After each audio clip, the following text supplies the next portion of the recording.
bittersweet, but very exciting for us because we know that we're passing the torch to an individual who has created an organization that is not only dynamic, but it's ideally suited, I think, to take over this stewardship.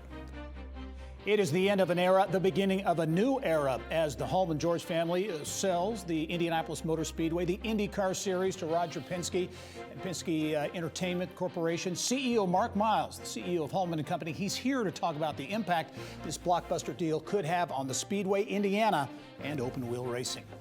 Plus, Fishers-based software-as-a-service company Formstack has experienced tremendous growth, including 5 acquisitions in less than 2 years. Leadership here to explain what's fueling that success. And Lebanon-based DA Lubricant Company celebrating a huge milestone, 100 years in business. The company's owner and CEO is in studio to talk about plans to expand into at least 3 new states. Details on those stories and much more ahead on this edition of Inside Indiana Business.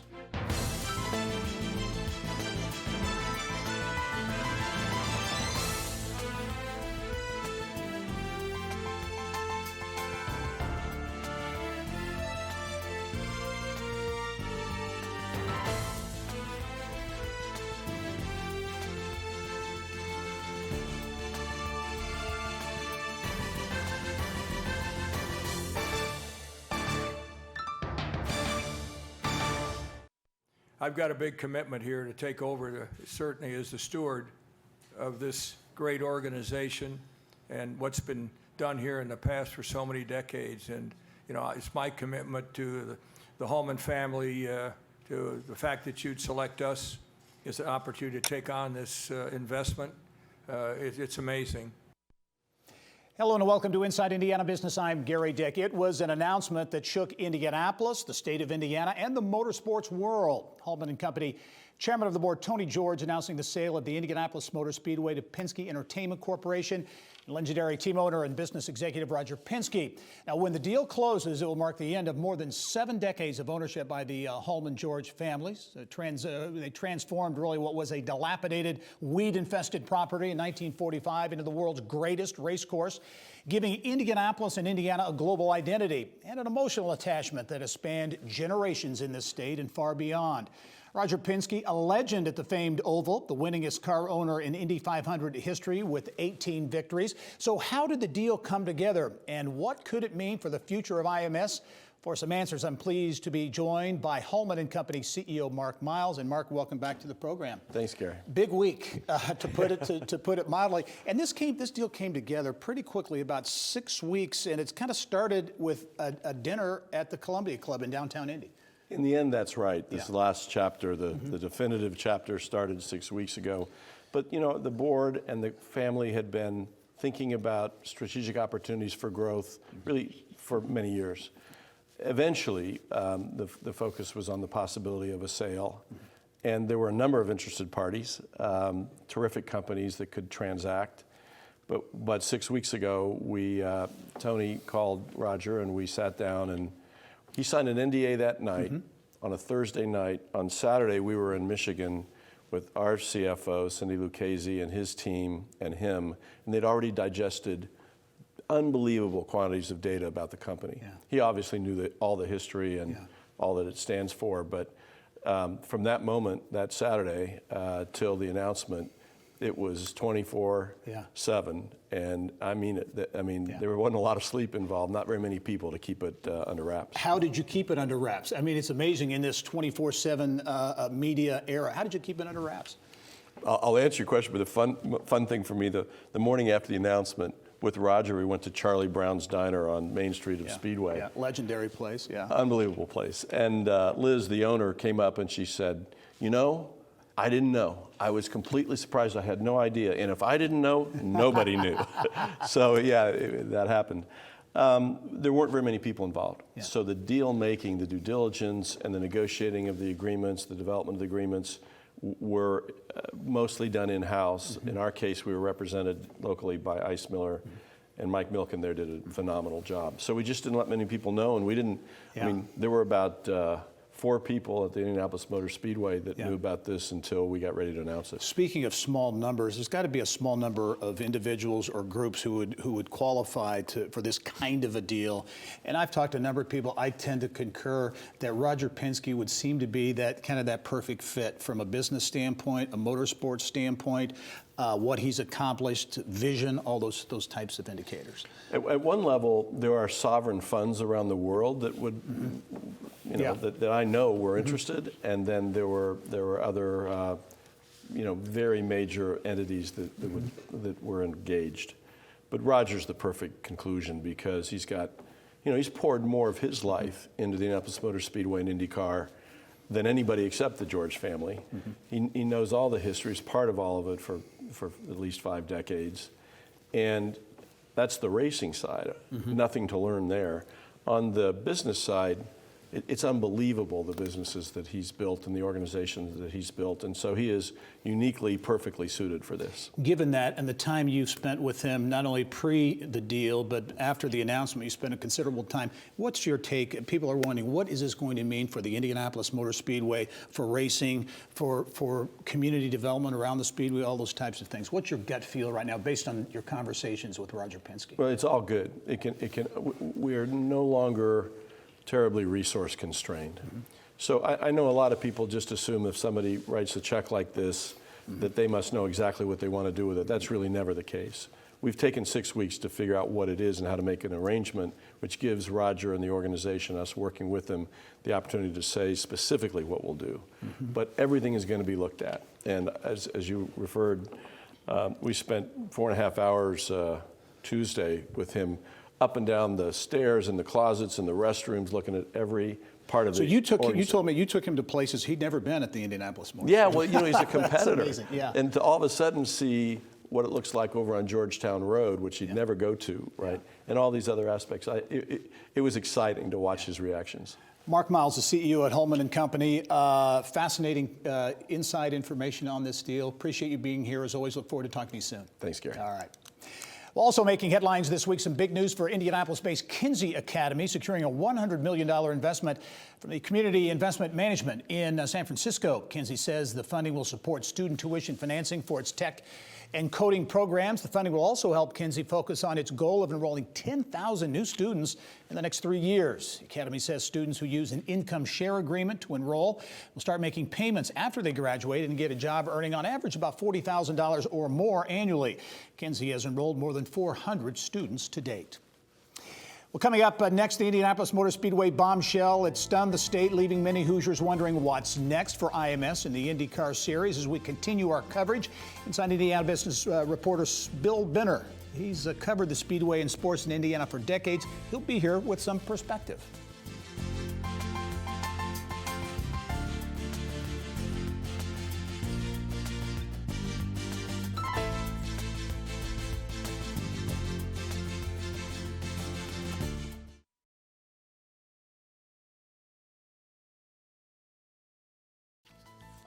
Well, for some additional perspective on the sale of Holman & Company and subsidiaries, the Indianapolis Motor Speedway, the NTT IndyCar Series, and IMS Productions to Penske Entertainment Corp., and what it could mean. Pleased to be joined by Inside Indiana business contributor Bill Benner. Bill has covered the Speedway and sports in Indianapolis and Indiana for a long time. Long time. So you've got some, I think, unique perspective. Bill, when you heard the news, what was your initial thought that this was happening? Like so many, I was stunned, but I was also stunningly pleased because Roger Penske is the perfect fit in every way that you can measure. Not only his wealth, but his business acumen and certainly his passion and love for auto racing in general and the Indianapolis Motor Speedway in particular. This was as good as it could possibly be. And as we were just talking off camera, there's the Indianapolis Motor Speedway piece. There's also the IndyCar Series, and there's obviously a connection there. And you believe there really needs to be that effort to continue to build the IndyCar Series. Yeah, with the new NBC agreement and the rising ratings, but they still have a lot of racetracks with empty seats. And so as much as they can continue to grow and promote that series via the NBC partnership, but also put people in the seats I think that's really going to be vital to and Roger Penske, again, he has the acumen, he has the passion, and he has the investment opportunities to really forward that effort. This had to be a tough decision for Tony George, who was emotional at the announcement. Talk about that, because Tony and the family have made a lot of improvements over the last 10 to 20 years at the Indianapolis Motor Speedway. It really changed the face of that place. No question. And remember, he was the one that brought in NASCAR, and I think that was, even though the Brickyard has struggled, I think that was an important move. He brought in, remodeled the Speedway for Formula One. He's done many things, the safer barriers, just from a very practical standpoint. That was at the impetus of Tony George. That was as good as I've ever seen Tony in a public setting. He said the right things, he conveyed the right emotions, and I was very, very impressed with the way he comported himself at that press conference. And he made the statement that the Holman George family's taken things basically as far as they can take them now, and there needs to be some new, for lack of a better term, new blood, new infusion to take it to the next I mean, there needs to be additional capital. Yeah. And again, Roger Penske comes with an incredible amount of capital that he will bring to it. The other thing, Gary, that always struck me funny in the aftermath was people saying, well, is he going to have some kind of unfair advantage? Well, you know what? He already has an unfair advantage. Why? Because he's Roger Penske and he thinks of every single thing. Gary, this was I don't know whether this is bigger than the Colts coming to Indianapolis back in the day, but that certainly is a great, great thing for our beloved Indianapolis Motor Speedway and everything that goes along with that. As big a story, the Colts certainly one of them, as big a story as I've seen in this community in the 6 years I've been in town, for sure. I have to ask you too, don't know yet, he just is making the purchase now, expected to close in January. What do you think it means for the area outside of the Speedway, the community, the town of Speedway? Done some incredible things there in terms of their downtown, but development, it's 1,000 acres there, and that potential for development and this entertainment prospect as well. You have that entire area where the Speedway the old Speedway Shopping Center is, across on the south side of 16th Street. I hope that the golf course remains. The Brickyard golf course that Pete Dye designed is iconic. And I think, again, you're looking at entertainment and event possibilities. I think the golf course could play an important part of that. Bill Benner, thanks as always for some Gary. great perspective. We'll see you a little bit later in the show. Got it. Thank you. All right. Well, still ahead, the mantra at Formstack is results and relationships matter. Now, that has helped the Fishers-based company walk away as the top-rated workplace in Powder Keg, Indiana's Breakout Tech Culture Awards. We'll have the story coming up.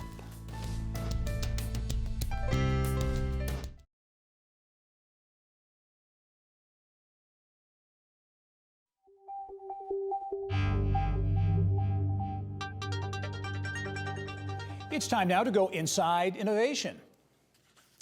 Well, Formstack is a veteran of the Indiana tech scene and has been very busy lately, acquiring 5 companies in the past 2.5 years or so, moving into a new headquarters in Fishers, and also adding people and products. The software company has been recognized as one of the fastest growing private companies in the U.S. by Inc. magazine and was recently named a top-rated workplace by Powder Keg. Vice President of HR, Miranda Nicholson, is here now to explain how these acquisitions and culture are really fueling growth. And Miranda, welcome to the program. Thank you. Formstack, again, has been around for, 13 years or so, I guess here. A company that has achieved a lot of success. Give us the business model, what Formstack is all about. Sure. So we like to say that we're a workplace productivity tool. So our growth in the last few years has been fueled by things that help workplaces become more productive. We like to say, I'm on the spot. Oh, yeah, no. But I mean, and that's about efficiency in the workplace. And at Formstack, and we've had a number of folks on from the company over the past number of years. What has, as you look at the growth, acquisitions, a lot of that growth has come through acquisition. Talk about that, because 5 acquisitions in 2.5 years is substantial. Yeah, we've decided to look at companies that work well with our core product, which is an online software as a service business form builder.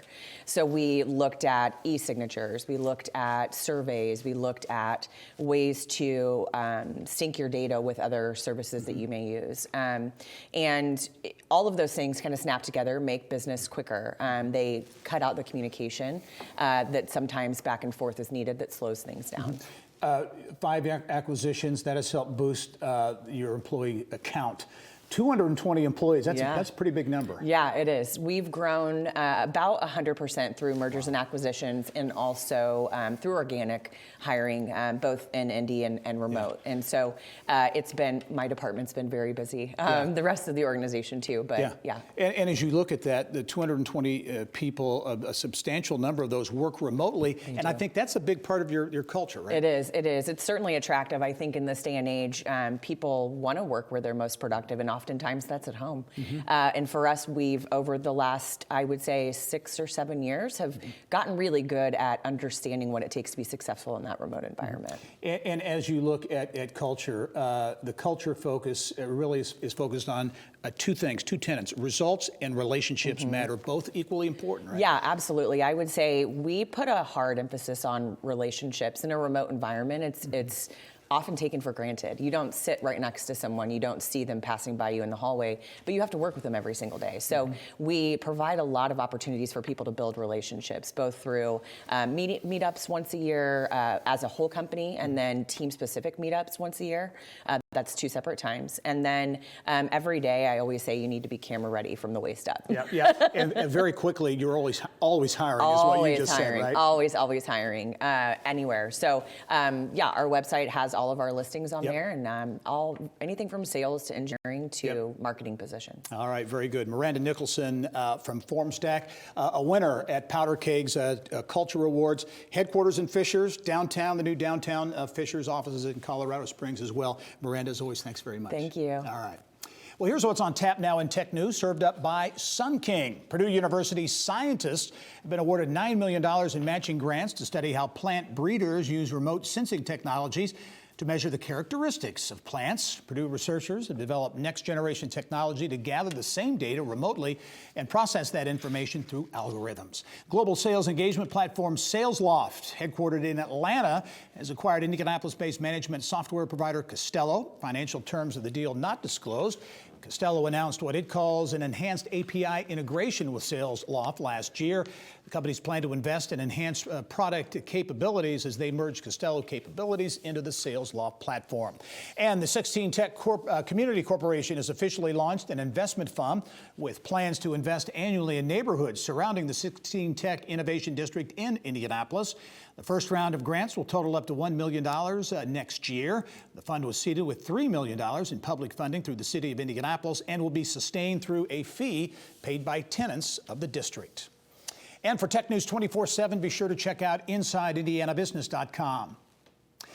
Coming up next, his company bills itself as a well-oiled machine, and it's quite literally been one for 100 years. Mike Protégère, the owner and CEO of DA Lubricant Company out of Lebanon, Boone County, is here with more on the milestone, and he is in our Inside Indiana Business social media lounge presented by Star Commercial Banking. Indiana born for Indiana business.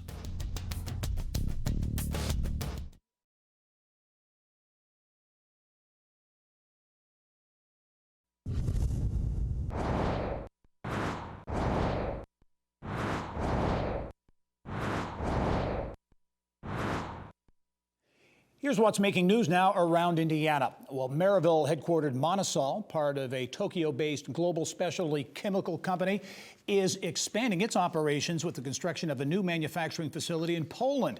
That plant expected to create about 90 jobs. The company also planning to double its manufacturing capacity at a new plant in Boone County. Monosol expects the changes to be in place for commercial production in 2021. And in Warwick County, 2 companies have been acquired by Missouri-based Core & Main, a distributor of fire hydrants and other water and sewer products. The Booneville-based companies are J&J Municipal Supply and Erosion Resources and Supply. J&J, distributor of fire hydrants. Erosion Resources specializes in devices to help control erosion and sediment at construction sites. Well, DA Lubricant Company bills itself as the first company to really specialize exclusively in the manufacture and distribution of lubricants designed especially for heavy-duty equipment. It is celebrating 100 years in business, and as it does so, the company investing in technology and products and looking to again expand its footprint. The owner and CEO of the company, Mike Protégère, is here now to explain what's next for the Lebanon-based company. And Mike, welcome to the program. Thank you. You acquired the company, DNA Lubricant Company, in 2002, and a lot has transpired since then. First of all, give us the business model, what DA Lubricant is all about. Well, we supply lubricants to, our core market is the heavy-duty market, so on-road trucking, construction was a big market. DA was very instrumental in the building of the interstate system through its history. Wow. So that's how we got into the market.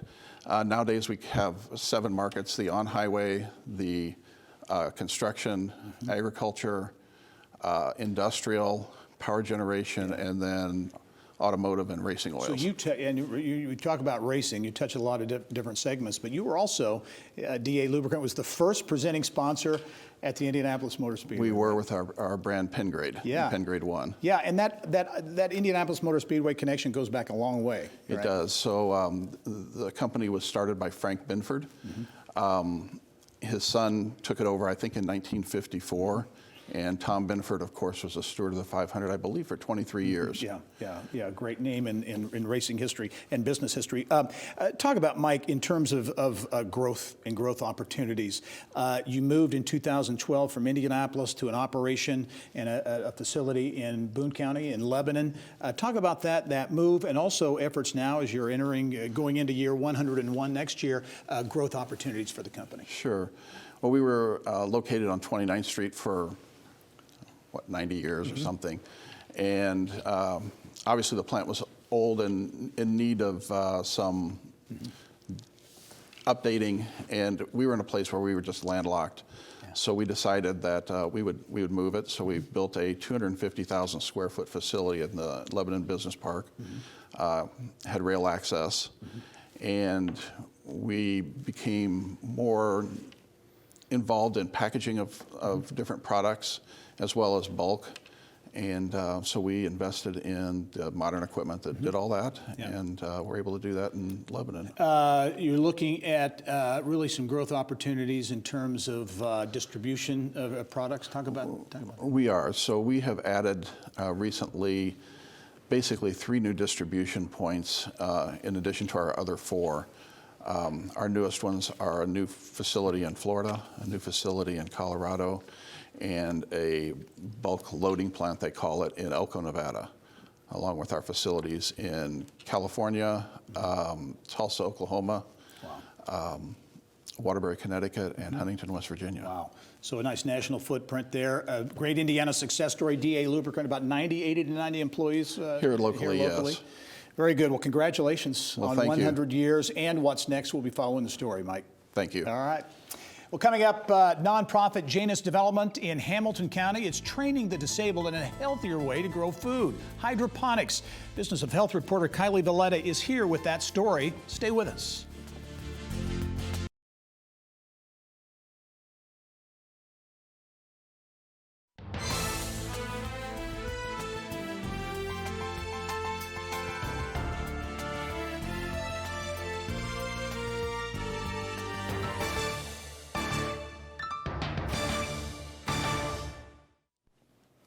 Well, a nonprofit in Noblesville is celebrating its 40th anniversary. Janus Developmental Services works with adults with intellectual and developmental disabilities, and that includes matching them with jobs in the community. Business of Health reporter Kylie Valletta is here with more. Kylie. That's right, Gary. Thank you very much. The services offered by Janus are in high demand. The nonprofit currently has 50 people on its waiting list. Janus provides day services for adults with intellectual and developmental disabilities, and most of those clients are part of their community employment program. Here to tell us more about the benefits for businesses and Janus clients is Christina Sorensen, President and Chief Executive Officer of Janus. Thanks for being here today. Thank you, Kylie. Well, first of all, happy anniversary. Thank you. 40 years. So you're based in Noblesville, and Janus places your clients and jobs and companies in Hamilton County and those surrounding counties. But give us a quick introduction to your employment training program. What does it do? Okay. Well, essentially, as you very well know, employment is so important to so many people. When you first introduce yourself to somebody, typically one of the first things you talk about is your profession, or you say, what do I do? And people with disabilities find that very important as well. And so we've got a number of different ways of training people. The primary way is through our community employment program. And that program is designed to help people find jobs out in the community. And part of that process is identifying what kinds of skills they have, what kinds of abilities they have, and also combine that with the interests they have. Because the primary objective in this is to find employment that will be like long-term, so something that they will be successful at long-term. And it makes a lot of economic sense, because if you have an employer who hires somebody for a long term, it's much better for them. They don't have all the expenses associated with placing a new employee and just, the ongoing training and all those different things that are involved with having somebody successfully employed. And so we have employment specialists that work with our people who are trying to find jobs, and they will go through that whole process with them of identifying possible jobs and matching them up with their skills and abilities. And one of the newest projects taking place at your facility focuses on hydroponics, growing plants and produce with just water. Tell us about that project. It sounds so interesting. Well, that was something that we started looking into because we wanted to offer another opportunity for our clients to earn income. And we had heard about hydroponics from a gentleman who said, it was really kind of ideal work for people who have disabilities, because you can kind of tailor it to their abilities and different skill levels. And so we've been working, we've had a partnership with Purdue. They've had students looking at this different project and helping us design the whole growing unit. And we're really trying to, right now we're starting our very first growing project and seeing what steps actually need to be taken to raise the seeds into healthy plants that can actually then be sold at some point in time. So we're just really kind of trying to learn that whole process, learn about the right levels of nutrients, the right level of lights, and everything that's involved with that. A lot of learning curve there, I think. Yes. And you say that you constantly hear about companies in Indiana looking for good employees. And you say your clients have some really special qualities that make them good employees. Can you tell us a little bit about that? I think one of the things that we've heard from people who are employers who have actually used some of the clients that we work with is they've been so impressed with their dedication, their commitment to the work, and just their ability to really focus and make sure that they're doing the proper job. And it's just amazing when you have somebody that's so dedicated. We have some people in our community employment program that have actually worked at one specific place for over 25 years. Wow. And so that's really quite an accomplishment. That's right. We only have just a few seconds left, but for companies or executives who may see this around the state, what advice would you give them if they're considering for the first time hiring an adult with an intellectual or developmental disability, or maybe they've never considered it? What would you tell them? I would say be flexible, be open to trying things in a different way, and be creative, because if you're facing an employee shortage, just look at things a little bit differently and see how you can accomplish things maybe just in a different way, because it'll help you be more successful. Very good. Well, thank you so much for being here. We appreciate it. Thank you. And Gary, back to you.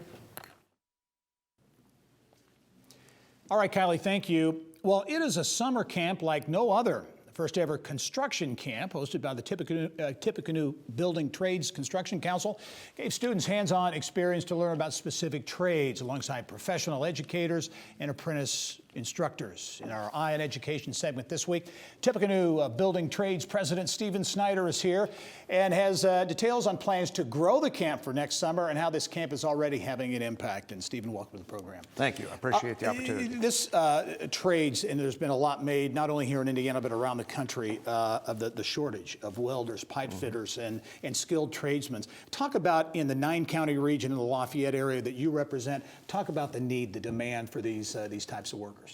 Well, I will say, as a professional tradesman myself, a pipe fitter by trade, and the president of the Tippecanoe Building Trades Construction Council, this is the first time going into the holiday seasons with open calls and or open manpower that needs to be put on several different job sites. So this demand I had not seen in 20 plus years. Yeah. Okay, let's talk about this summer construction camp. A new idea. This was the first year for it. How did the idea come about? And then just talk about the camp itself and what all happens. Sure. So the idea was born just like anything else, out of need. I work real tight with Greater Lafayette Commerce. Kara Webb, I want to give her a shout out. She's a fantastic person.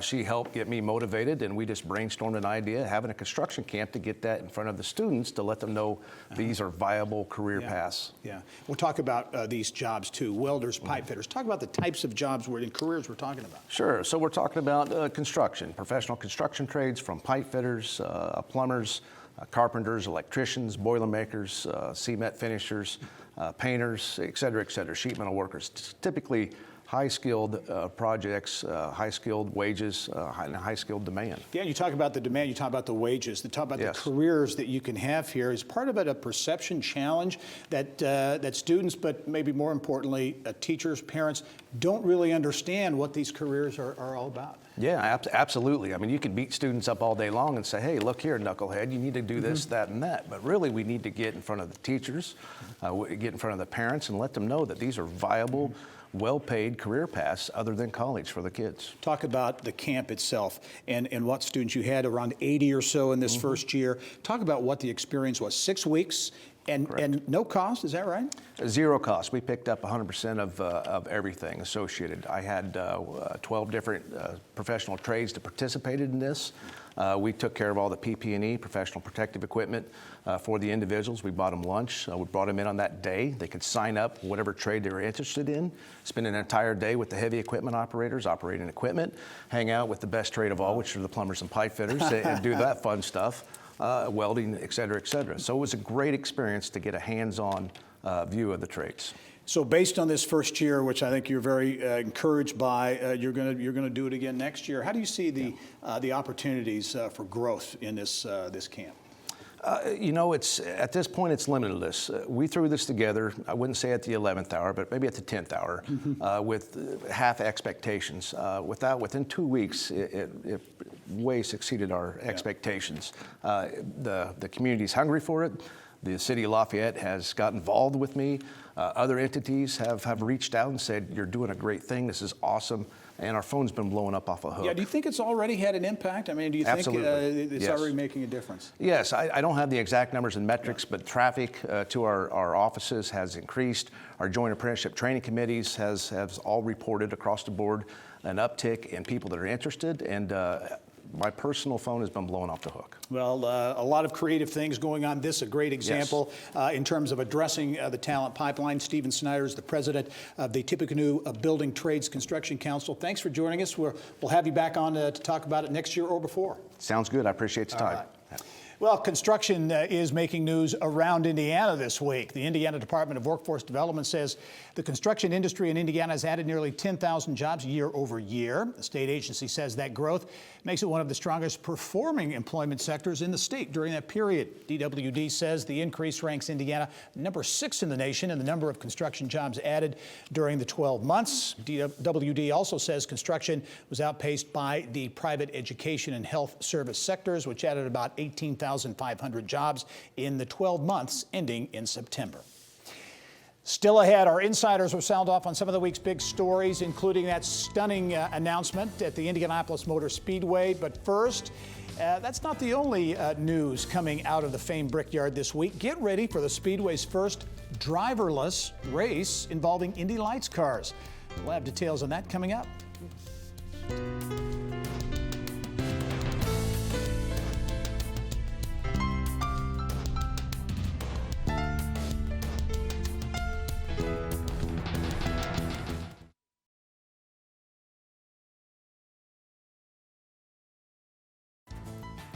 Well, making headlines around Indiana this week, construction is underway in the $35 million Grand Junction Plaza in Westfield. City officials held the groundbreaking ceremony earlier this week. That project calls for 3 pavilions and an outdoor performance venue.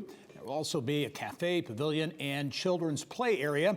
In March, the Westfield City Council approved a funding plan for the redevelopment project. The city expects the plaza to be completed by the summer of 2021.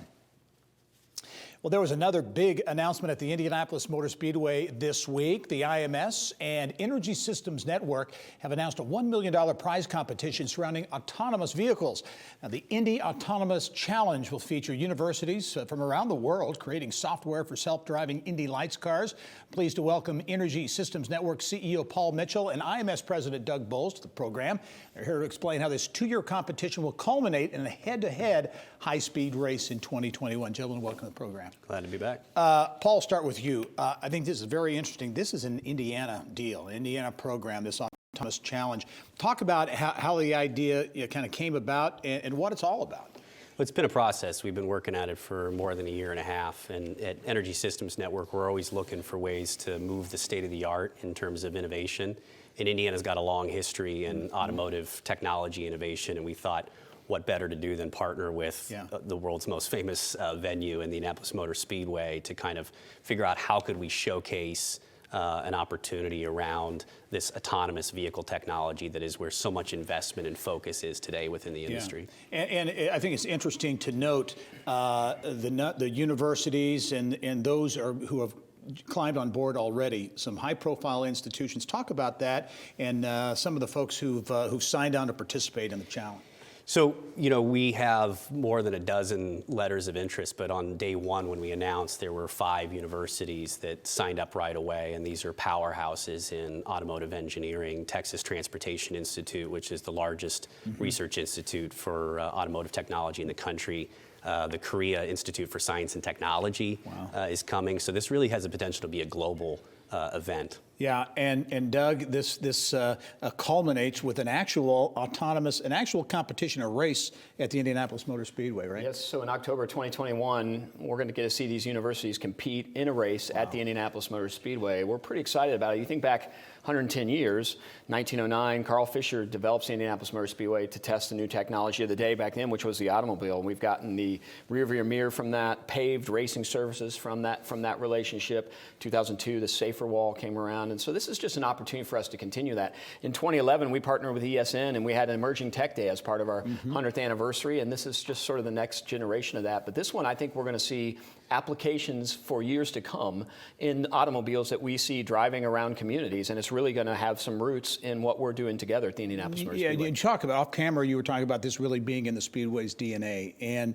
how that evolved. You looked at having some sort of an international event, and this evolved and kind of made sense. Well, I sort of talked to the team, and we really wanted to be on the front end of this because we know that there are other people out trying to figure out how do you take advantage of the next technology that's coming. It is our DNA. We have an international platform in the Indianapolis Motor Speedway. We have brilliant folks in the state of Indiana that can help us put this together, and it's great for our state. Yeah. It's great for the Speedway, but it certainly is all about what's in the central part of our DNA, which is new technology at the Speedway. Paul, Doug talks about good for the state. As you look at the potential economic development impact, how do you see that? Well, what we're doing is harnessing the power of prize competitions and the allure of the Speedway to bring the best and brightest minds from around the world that are working in artificial intelligence, machine learning, advanced computing. They're coming to Indiana for 2 years, right? This is the future workforce of our innovation economy here in Indiana, helping them get jobs at current Indiana companies, helping them create companies in the state, and then also just putting this on the map as a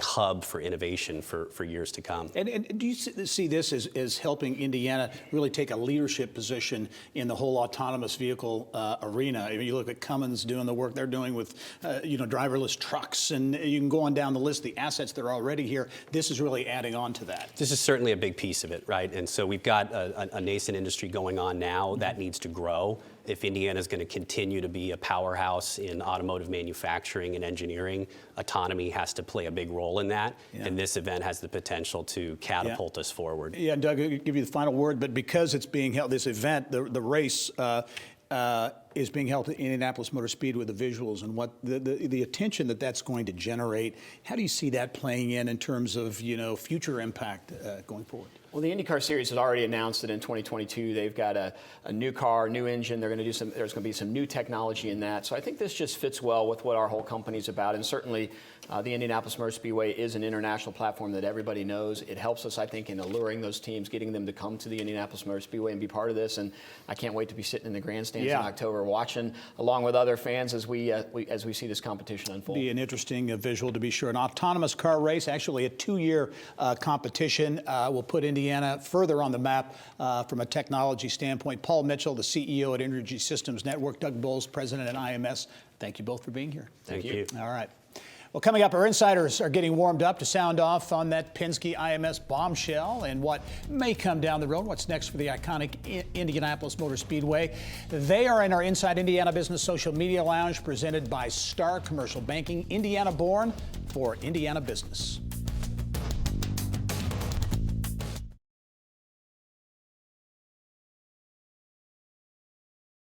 build a business overnight. This didn't get to 300,000, in 3 or 4 years. So we have to be rational, on our investment. But, we're interested in the economic development, in the community.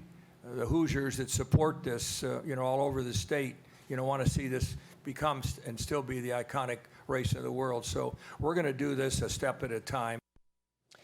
It was blockbuster news from the Indianapolis Motor Speedway this week with the announcement that the Hallman George family selling the Indianapolis Motor Speedway, the IndyCar Series, IMS Productions as well to Roger Penske's company. Again, an announcement that really shocked a lot of people around the state of Indiana and beyond. And our Insiders panel this week will talk about that and a lot more, making news this week. And we're pleased to be joined by Charge President and founder Ken Unger, former Indianapolis Motor Speedway executive as well. Also, Bill Benner is back with some perspective, and Bose Public Affairs Group Principal Roger Harvey is here as well. Gentlemen, welcome to the program. Thank you. Okay, I'll start with, I want to get all your kind of initial thoughts on this. I asked you earlier, Bill, but Ken, as you heard the news, and you were a key executive at the Speedway from 96 to 2005, so 9 years. What was your reaction? What'd you think? That was perfect. It's one of the most successful business people in the world who has domain knowledge of motorsports, buys the largest sports stadium on earth. It was a perfect match. Yeah, good, Raj? I agree with everything Ken said. I would just add, if there's one person out there where this makes the most sense and creates the greatest opportunity for more success down the road, it's Roger Penske. And so it's absolutely terrific, and really looking forward to see what he does. Yeah, I think generally, Bill, the reaction has been very similar to that. And as you and I talked earlier, there's the economic, there's the business deal to this, but there's also that personal, emotional connection that so many people have to the Indianapolis Motor Speedway that kind of adds to the reaction. Well, the Speedway, it's Indiana. It goes to the essence of what we are. It's our DNA, motorsports in general, and the Speedway in particular. And the fact that this guy, as Roger said, and Ken, is perfect choice to take over the Speedway. And it also has incredible impact on the city of Indianapolis, the town of Speedway, and the state of Indiana. I know that they've been looking at all kinds of potential outcomes the executive have at the Speedway, but some people thought they would never be sold. Did you think that was the case? You think there was going to be a point where that asset was going to be sold? Yeah, it just seemed like there would be an inflection point soon, especially with the passing of Mary Hallman George.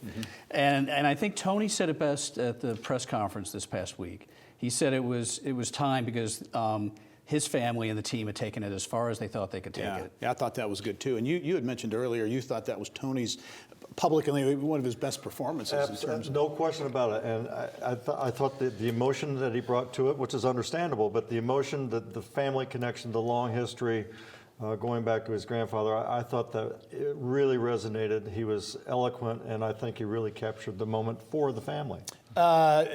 Now what's next? Roger, your thoughts. I mean, so early in the process, I don't think the deal will close until maybe the first of the year.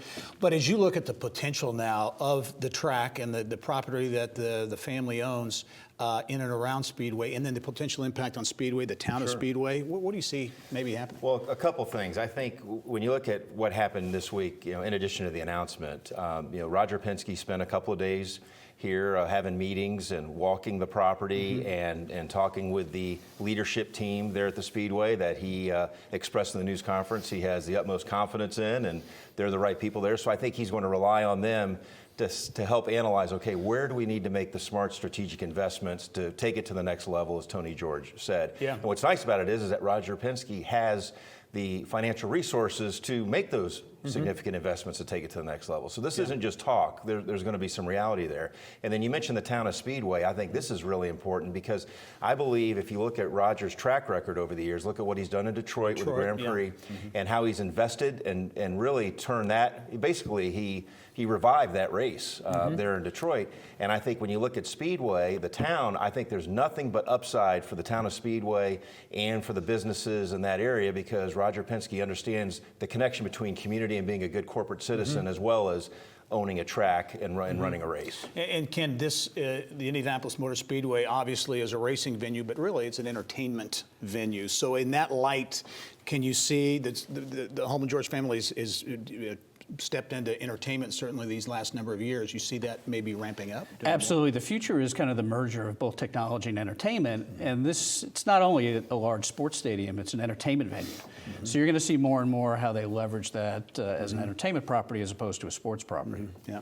Well, and I mentioned earlier, I think this is an opportunity. The Indianapolis 500 will always be, in my view, at a very high level, the Indianapolis 500. But Roger Penske brings the ability to grow the series at a very important time when NBC has come on board, and quite honestly, auto racing, both NASCAR and IndyCar, are struggling to maintain their audiences. And you bring up a good point, too, on growing the series, growing the IndyCar series. New television contract, got some things in place now that kind of set the stage for that. How do you see that playing out, Ken, and how important do you think it is that the IndyCar series continue to grow, continue to have some momentum? Yeah, I think that's the perfect combination, right? So the 500, the IMS is the stage, but IndyCar is the show. And so Roger's the perfect person to kind of take that automotive background. Obviously, he has deep ties in the industry, he understands the technology, but how do you grow the audience of IndyCar? How do you increase the relevance to millennials and Gen Z? I think Roger Penske's in a perfect position to blend automotive, entertainment, motorsports all together. And the ability to bring a corporate investment, whether it's a presenting sponsor, whatever the case might be, he's probably pretty good at that. If you're the CEO of a sponsor, you're going to take Roger Penske's call, probably. Yeah, good stuff. We'll be talking a lot more about this, I know, in the coming weeks. A couple of other big news developments this week in central Indiana and around the state. Westfield continues to grow in Hamilton County. Grand Junction breaking ground, a massive redevelopment project there. Roger, as you look at what's happening in Westfield, a lot of attention goes to the amateur and youth sports movement there, and rightfully so. But there have been some, in addition to some of these big projects, economic development announcements and jobs announcements in recent weeks as well. Significant announcements coming out of Westfield. You know, I think one of the strategies that the mayor's had up there is, as the residential has been continuing to grow, which makes sense as a suburban community, you've got to have that commercial tax base and have significant commercial tax base. And so when you look at the three major announcements that have happened in the last, I'd say 45 days or so, including Abbott, which is a significant medical device manufacturer, those are exactly the kind of jobs you want to have there. And then with the announcement of Grand Junction, which basically will help develop the downtown area and create a sense of being where the trails all come together, and there'll be an amphitheater, an ice rink. I mean, it really helps with the quality of life. And any mayor in the state will tell you this, you know, you've got to have the quality of life. You've got to have obviously good schools, which Westfield does, and a safe community. And so that's where Westfield's heading. And Mayor Andy Cook can thank Mitch Daniels for major moves and the completion of US 31. Hey, Bill, there's no doubt that 31 project has been a significant asset to Westfield, and they're proud to tell you it's only a matter of minutes to get to 465 on 31. That's right. So sports, such a huge part of the economy here in Indianapolis, the youth sports up in Westfield. And Ken, I bring this up, and I just thought of this, but you're involved with esports. Right. And what an emerging sport industry, if you will, that is. The Pacers obviously Pacers Gaming.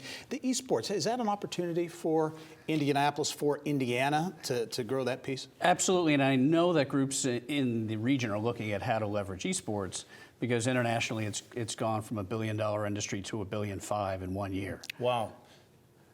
Bill, Pacers Foundation with the Pacers Sports and Entertainment. Before that, Pacers Game, the NBA. I mean, the NBA was absolutely out in front of this with the beginning of the NBA 2K League, and I can only imagine where the growth will take and what other sports will do to dovetail on what the NBA has done. Yeah, and colleges and universities are really not necessarily big institutions. Some are, but trying among them are creating esports arenas, if you will, and teams. They're not only creating teams, but they're creating scholarships, and they're recruiting players to the university based on their esports playership. So you're seeing kind of that follow the exact same pattern as traditional sports. Yeah. So once the colleges and universities step in, we're going to see a lot of growth around that. We will be tuned in to find out what is next on esports, but also the Indianapolis Motor Speedway and what's happening there. A big story this week. I want to thank Bill Benner, Roger Harvey, and Ken Unger, one and all. Thank you for joining us, and we'll be right back after this.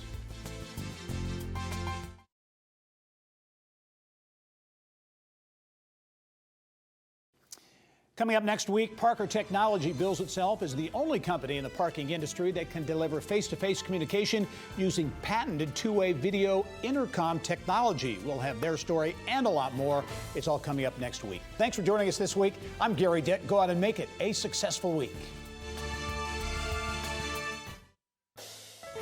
Inside Indiana Business with Gary Dick is a production of Grow Indiana Media Ventures with support from WFYI Productions.